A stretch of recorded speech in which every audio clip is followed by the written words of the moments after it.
Buenos días, doctor. Buenos días a todos los que estén observando el video. Hoy vamos a hablar acerca de lo que es la anemia de Diamond-Blackfan. Bueno, esta es una enfermedad que se debe al incorrecto funcionamiento de las proteínas ribosomales. Sin embargo, vamos a ir avanzando más en el tema a medida que avancemos en la presentación. Ahora es importante entender qué son los ribosomas para poder entender lo que es esta enfermedad. Así que vamos a empezar. Bueno, los ribosomas van a ser organelos celulares que se encuentran dispuestos en el citoplasma dentro de la célula, en células tanto eucariotas como procariotas. Van a ser abundantes en todas las células. Sin embargo, se hallan en mayor cantidad en las células del hígado y del páncreas. En eritrocitos sanguíneos se van a presentar muy pocos y se van a ausentar en espermatozoides maduros. Algunas de las características que tienen los ribosomas es que tienen forma globular y no tienen membrana. Son de tamaño muy pequeño, por lo que solo pueden ser visualizados a la luz del microscopio electrónico. Van a estar formados principalmente por ARN ribosómico y proteínas, y van a ser sintetizados en el núcleo de la célula. Ahora vamos a observar acerca de cómo están formados. Van a estar formados por dos tipos de subunidades, una subunidad grande y una subunidad pequeña. Eh, por regla general, la subunidad grande es casi el doble de la pequeña. Ahora, en el linaje procariota, vamos a observar que posee ribosomas de 70S, con una subunidad grande de 50S y una subunidad pequeña de 30S, mientras que los ribosomas del linaje eucariota van a tener ribosomas de 80S, con una subunidad grande de 60S y una subunidad pequeña de 40S. Ahora, esta S, ¿qué es lo que quiere decir? S es el coeficiente de sedimentación. Esto quiere decir, se llama S o Svedbergs. Expresa la relación entre la velocidad constante de sedimentación entre la aceleración aplicada. Esta medida tiene dimensiones de tiempo.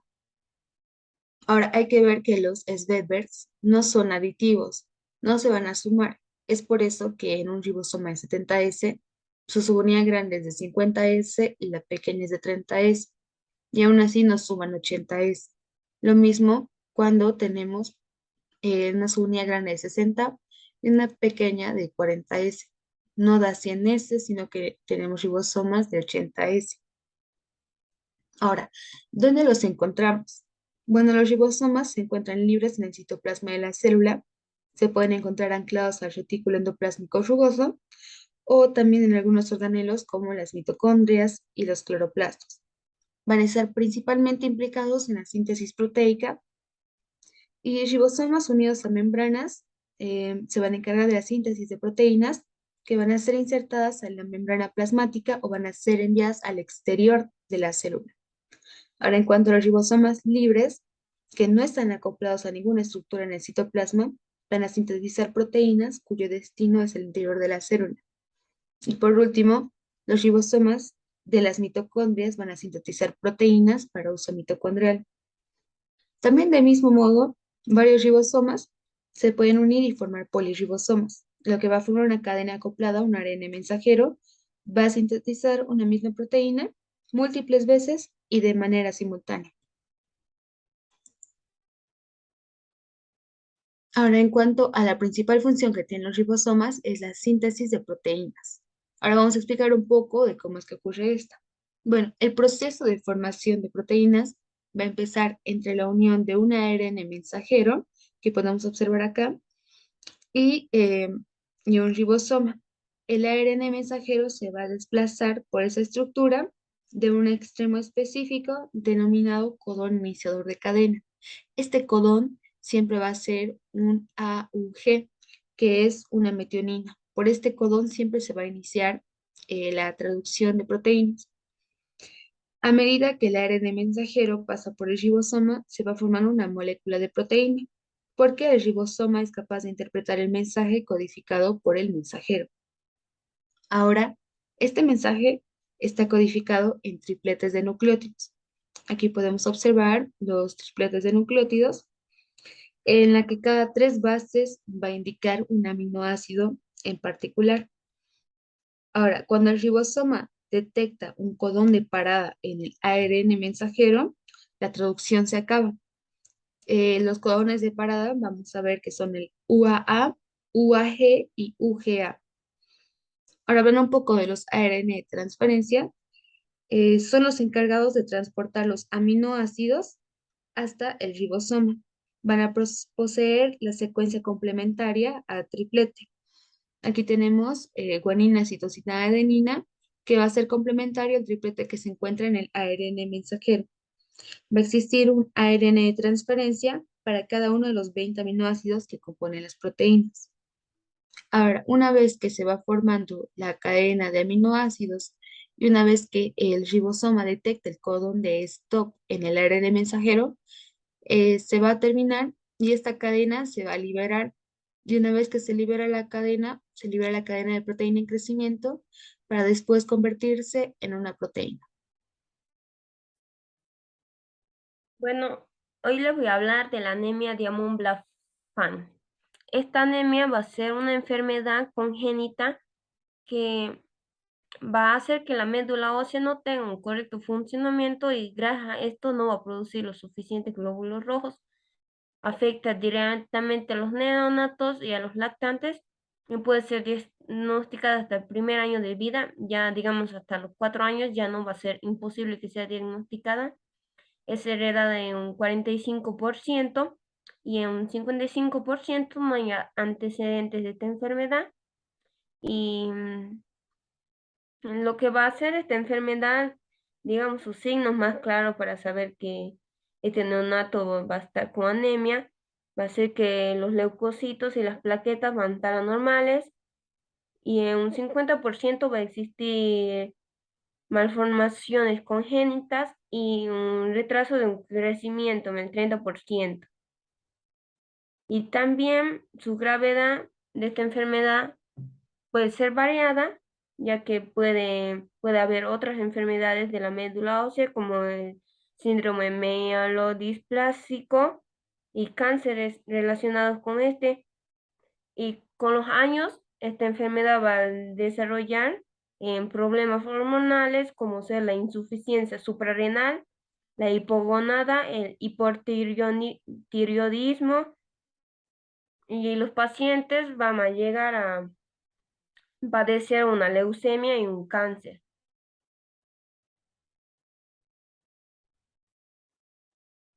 Bueno, las causas de la enfermedad va a ser causada por los cambios del gen RPS19 en un 25% y de los genes RPL5, RPL11, RPL35A, RPS7, RP10, RPS17 y RPS24 y 26. En un 25 a 35% y en un raro de los casos también se va a conocer otro gen que va a ser el GATA1, pero raro en los casos y en lo que resta se va a desconocer su causa y por qué estos genes van a causar esta enfermedad. Va a ser porque estos genes van a ser los encargados de instruir, hacer varias proteínas ribosomales. ¿Y qué es un ribosoma? Un ribosoma es una estructura que va a procesar las instrucciones genéticas para crear proteínas. Los ribosomas van a estar divididos en dos partes, que va a ser una grande y una pequeña. La parte grande va a hacer las instrucciones para las proteínas y estos genes que van a estar en la parte grande van a ser RPL5, RPL11 y RPL35A. Y en la parte pequeña, en la subunidad pequeña, los que ya van a hacer las proteínas a partir de estos genes van a ser los genes RPS7, RPS10, RPS17 y RPS19 y RPS24 y 26. Y esto va a hacer que el cambio en estos genes va a ser el incorrecto funcionamiento y no en estas proteínas y lo que va a causar la autodestrucción de las células formadoras de sangre de la médula ósea y esto va a causar esta anemia. Síntomas de la anemia de Diamond-Blackfan. Las personas con anemia de Diamond-Blackfan presentan defectos en la cabeza, en la cara, en los brazos y las manos, y en los genitales y en el corazón. Algunas veces también pueden presentar baja estatura y palidez. Pero dependiendo del gen mutado, la anemia de Diamond-Blackfan se puede manifestar de manera diferente. Por ejemplo, las personas que cambian con el gen RPL5 tienen más posibilidades de tener defectos como labio leporino y fisura palatina. Así también pueden presentar baja estatura. En cambio, las personas que cambian con el gen RPL11 tienen más probabilidades de presentar anomalías en los brazos y en las manos. Diagnóstico de la anemia de Diamond-Blackfan. Esta anemia se debe sospechar en lactantes pequeños que presentan malformaciones congénitas, palidez y que se documente anemia severa con reticulocitopenia. Existen dos tipos de diagnóstico: el diagnóstico molecular y el diagnóstico diferencial. Para el diagnóstico molecular, el primer paso es evaluar la médula ósea y caracterizar el fenotipo de la enfermedad. La mayoría de las lesiones genéticas en la anemia de Diamond-Blackfan involucran genes que codifican proteínas ribosómicas. En un 25% de los casos, la mutación se encuentra en el gen RPS19. Sin embargo, se han identificado al menos 12 genes implicados, donde la mayoría codifica proteínas ribosomales. La segunda lesión más común son las grandes deleciones, las cuales se han identificado en más de 20 genes. El objetivo inicial es identificar los defectos genéticos utilizando técnicas disponibles y comunes, como la secuenciación de Sanger y la de array de hibridación genómica comparativa. Si no se identifica ninguna mutación con estas técnicas, lo siguiente por hacer es la secuenciación del exoma, con el fin de encontrar otra mutación implicada. Pero en un 30% a 35% de los pacientes no se demuestra ninguna mutación. En cuanto al diagnóstico diferencial, es importante hacer este diagnóstico con enfermedades que presentan deficiencia de la médula ósea, como la eritroblastopenia transitoria de la infancia, la anemia hipoplásica severa y la anemia diseritropoyética congénita, así también como el parvovirus B19 y algunas otras infecciones virales que pueden presentar deficiencia en lo que es la médula ósea. Algunas personas con anemia de Diamond-Blackfan no necesitan tratamiento porque tienen una enfermedad leve. En los casos que se necesita tratamiento, este puede incluir, por un lado, corticoides. El tratamiento con corticoides se recomienda en niños mayores de 1 año de edad y mejora la anemia ya que aumenta el recuento de glóbulos rojos en más o menos un 80% de los casos. Se usa prednisona con una dosis inicial de 2 miligramos por día, administrada por vía oral una vez al día por la mañana. Después de un mes, si no hay mejora, los corticosteroides deben reducirse y suspenderse. Con respecto a la prednisona, es un fármaco corticosteroide sintético que se toma usualmente en forma oral. Puede ser administrado por vía intramuscular y es usado para un gran número de afecciones como asma, gripe, fiebre y tos.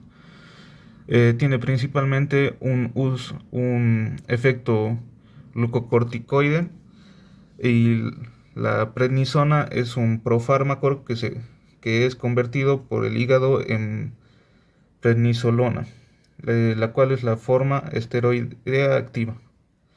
La prednisona puede provocar efectos secundarios, como pueden ser la cefalia, o sea, el dolor de cabeza, mareos, dificultad para quedarse o permanecer dormido, felicidad inapropiada, cambios extremos en el estado de ánimo, cambios en la personalidad, ojos protuberantes, acné, piel delgada y frágil, manchas rojas o púrpuras o líneas debajo de la piel, lenta curación de los cortes y moretones, mayor crecimiento del vello, cambios en la distribución de la grasa en el cuerpo, cansancio extremo, debilidad muscular, menstruaciones irregulares o ausentes, disminución del deseo sexual, pirosis, es decir, acidez estomacal y mayor transpiración.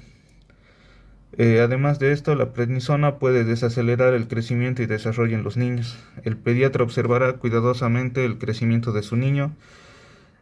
Converse con el pediatra sobre los riesgos de darle prednisona a su hijo. Eh, la prednisona puede también aumentar el riesgo de desarrollar osteoporosis y puede provocar otros efectos secundarios.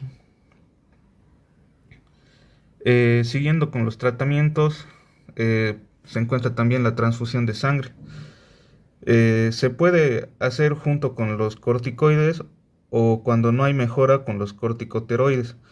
La transfusión crónica con concentrado de glóbulos rojos se hace para mejorar la anemia y mantener una concentración de hemoglobina de glóbulos rojos de 80 a 100 gramos, lo que generalmente es adecuada para mantener el crecimiento y desarrollo. Y finalmente tenemos el trasplante de médula ósea con células madre de la sangre, el cual es el único tratamiento que cura la enfermedad. Las personas que reciben este tratamiento deben ser seguidos porque continúan teniendo un riesgo un poco elevado de tener leucemia y otros tipos de cáncer.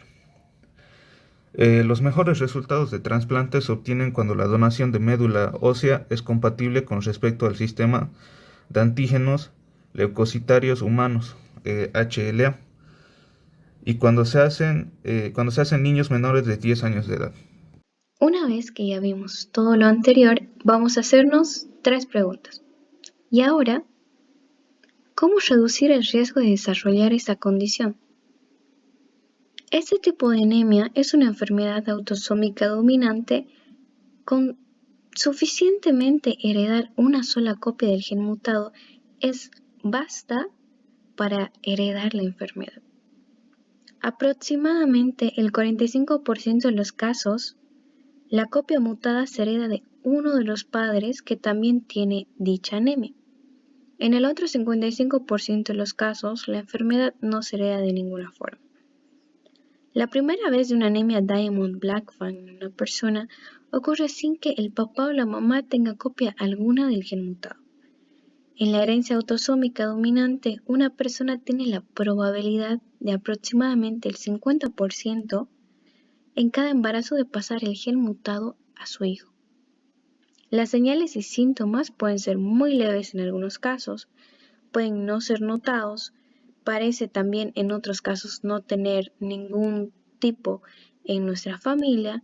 Es por eso que es importante la detección genética de los padres para reducir y controlar el riesgo de una transmisión dominante.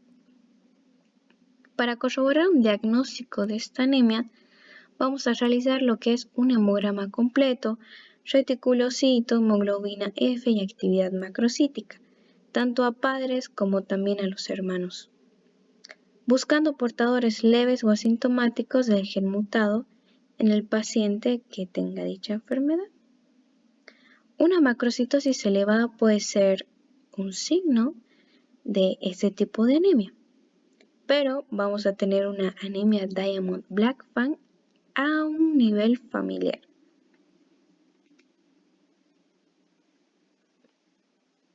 ¿Cuánto tiempo podemos vivir con ella?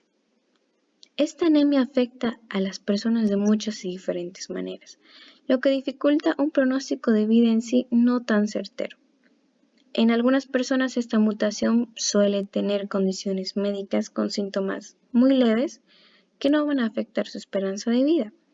En otras pueden tener síntomas mucho más graves como una anemia grave, problemas cardíacos o renales que van a desencadenar evidentemente en lo que es un peligro a la vida del paciente. Y ahora, ¿cómo cuidar a una persona con esa condición? Las claves para obtener mejores resultados se dan en lo que es la infancia. El reconocimiento temprano de cada una de las presentaciones no clásicas de este tipo de anemia y el conocimiento del trastorno por parte de los hematólogos que tratan a lo que ya son los adultos son elementos claves para una detección temprana, a tiempo y un tratamiento también certero. Las mujeres embarazadas tienen que ser monitoreadas constantemente. ¿Por qué? Por el motivo del empeoramiento de la anemia.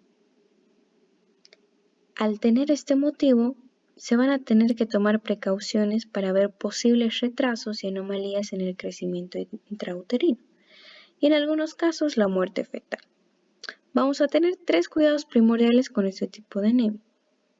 Va a ser el controlar los niveles de estrés, con meditación, ejercicio y actividades que sean de nuestro goce y disfrute. Fomentar hábitos saludables, tales como el descansar bien, desarrollar hábitos alimenticios saludables y hacer ejercicio harán que la energía y el apetito vuelvan poco a poco. El buscar apoyo. La anemia de Diamond-Blackfan realmente es una enfermedad muy rara. Los amigos y la familia pueden entender la situación, pero no pueden saber lo que realmente estamos pasando. Por eso, lo mejor es buscar un grupo de apoyo con un entorno que esté pasando por la misma situación. Muchísimas gracias por su atención. Eso sería todo por el día de hoy.